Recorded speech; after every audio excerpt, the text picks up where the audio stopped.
Ripple est un partenaire officiel de la Digital Euro Association. Anthony Ralph, responsable des produits et solutions de monnaie numérique de la société, a présenté son point de vue et son expertise pour l'étude et a participé à l'élaboration du rapport. Le document met l'accent sur le besoin de confidentialité des CBDC et des actifs numériques et sur la manière dont les actifs réglementaires existants les affecteront.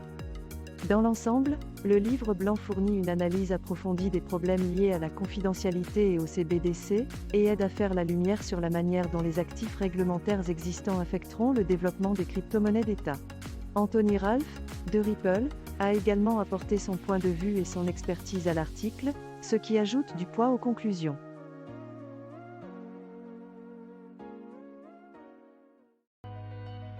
Burger King UK a récemment eu une conversation ludique avec la mascotte de Floki Inu, une crypto-monnaie à thème canin, sur Twitter.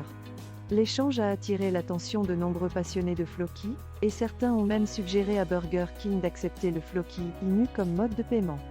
De plus, le directeur technique de Ripple, David Schwartz, a récemment discuté de la classification du XRP en tant que sécurité avec l'utilisateur de Twitter Scam Detective 5.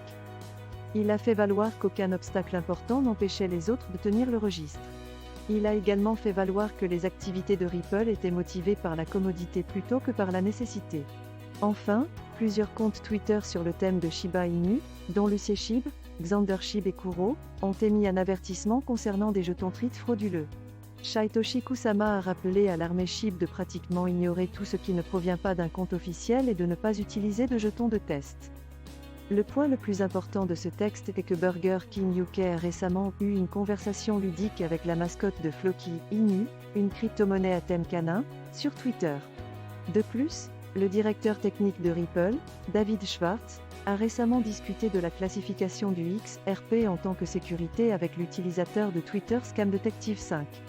De plus, plusieurs comptes Twitter sur le thème de Shiba Inu ont émis un avertissement concernant des jetons TRIT frauduleux. Cet article fournit un aperçu de deux conversations différentes qui ont eu lieu récemment sur Twitter. La première conversation a eu lieu entre Burger King UK et Floki Inu.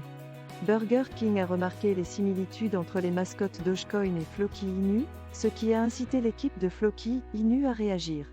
La réponse a attiré beaucoup d'attention de la part de l'armée Floki, qui a encouragé la chaîne de restauration rapide à accepter Floki Inu comme moyen de paiement. La deuxième conversation a eu lieu entre le directeur technique de Ripple, David Schwartz, et l'utilisateur de Twitter Scam Detective 5. La discussion a porté sur le statut du XRP en tant que sécurité et sur la manière dont les activités de Ripple pourraient contribuer à ce que le XRP soit classé comme tel. Enfin, Lucie Shib et d'autres comptes Twitter sur le thème de Shiba Inu ont averti l'armée Shib d'une escroquerie impliquant des jetons TRIT. L'article se terminait par un rappel de Satoshi Kusama selon lequel les utilisateurs ne devraient pas utiliser de jetons de test.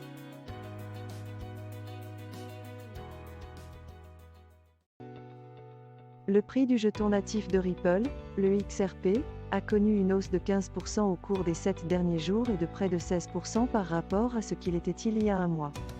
Une grande activité autour du XRP a été observée sur les échanges cryptographiques basés en Corée du Sud. Le XRP a représenté une part importante du volume total des transactions sur Upbit et Bitume. Cela est probablement dû au phénomène du kimchi premium, stimulé par la forte demande de crypto en Corée du Sud. Cependant, il a été suggéré qu'une partie de cette demande est stimulée par des systèmes tels que le commerce de pompes et de vidange et de produits de lavage.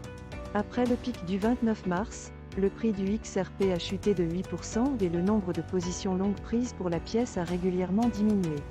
Cela met en évidence l'importance de la manipulation du marché dans les mouvements de prix du XRP. Cet article fournit une analyse approfondie de la récente hausse des prix de Ripple, XRP, et de l'activité connexe sur les bourses sud-coréennes. Il prend en compte l'influence potentielle du kimchi premium et la possibilité d'une manipulation du marché par le biais de systèmes de trading et de pompes et de vidange. L'article fait également référence à des indicateurs tels que le ratio MVRV et le ratio long-short pour étayer cette analyse. Dans l'ensemble, l'article donne un aperçu complet de l'activité actuelle sur le marché du Ripple, XRP.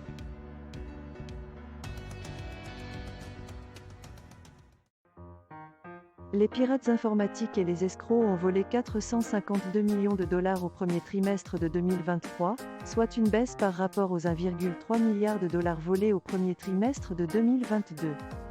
6 attaques de prêts éclairs ont été à l'origine des pertes les plus importantes, Euler Finance représentant la majeure partie du total. Delphi n'a enregistré que 5 incidents mais a subi la plus grande partie des pertes, soit 336 millions de dollars. 130 millions de dollars ont été récupérés grâce à ces exploits, dont 129 millions de dollars ont été récupérés en mars. Les agences américaines chargées de l'application de la loi font monter la pression sur la criminalité liée à la cryptographie. Ce rapport de 2 points montre que les pirates informatiques et les escrocs ont pu s'en sortir avec 452 millions de dollars au premier trimestre de 2023. Bien que ce chiffre soit inférieur aux 1,3 milliard de dollars perdus au premier trimestre de 2022, il s'agit toujours d'un montant inquiétant. Les exploits de l'Air Finance et de Banque DAO ont été à l'origine de la majorité des pertes, soit 196 millions de dollars et 120 millions de dollars respectivement. Les exploits liés aux contrats intelligents étaient le type le plus courant avec 17 incidents, et Delphi a été à l'origine de 5 incidents et 336 millions de dollars de pertes. Bien que 130 millions de dollars aient été récupérés grâce à ces exploits, ils ne représentaient toujours que 28,7% des fonds volés. Ce rapport met en évidence la nécessité de renforcer les mesures de sécurité pour protéger les utilisateurs de crypto-monnaies contre le vol et les escroqueries. En outre, les agences d'application de la loi américaine font monter la pression sur la criminalité liée à la cryptographie, ce qui, espérons-le, contribuera à réduire les pertes futures.